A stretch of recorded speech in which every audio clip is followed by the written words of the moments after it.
ഇന്നാ ഹർഷേ.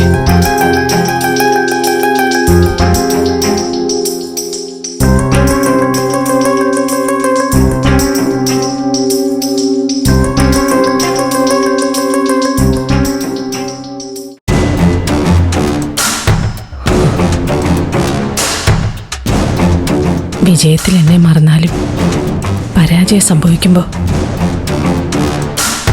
ആൻറ്റി എന്നെ തേടി വരുമെന്ന് എനിക്കറിയായിരുന്നു.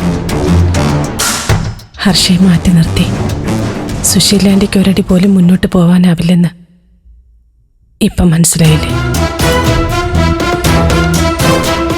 ഞാൻ നിന്നെ മാറ്റി നിർത്തിയതോ മറന്നതോ ഒന്നുമല്ല ഹർഷേ. അവളുടെ കൂടെ പിടിച്ചു നിൽക്കാൻ ശ്രമിക്കുകയായിരുന്നു. സ്നേഹം ഭാവിച്ച് അവളെ കൂടെ നിർത്തി ഒതുക്കിയായിരുന്നു എന്റെ ലക്ഷ്യം ഹർഷേ.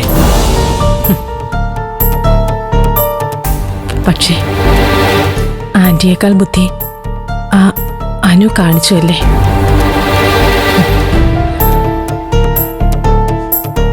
സ്നേഹം ഭാവിച്ച് സ്ഥാനമാനങ്ങളുടെ കൊടുമുടികൾ കൊണ്ടുപോയി നിർത്തിയ ശേഷം പെട്ടെന്ന് വലിച്ച് താഴേക്കിട്ടല്ലേ?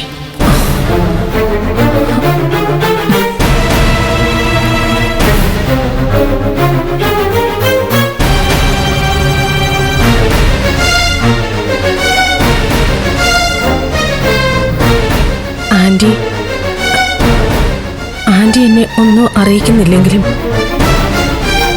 ഞാനെല്ലാം അറിയുന്നുണ്ടായിരുന്നു. സത്യം പറഞ്ഞ ആൻറ്റി സ്ഥാനാർത്ഥിയായി ആൻറ്റിയുടെ പടം വെച്ച പോസ്റ്ററും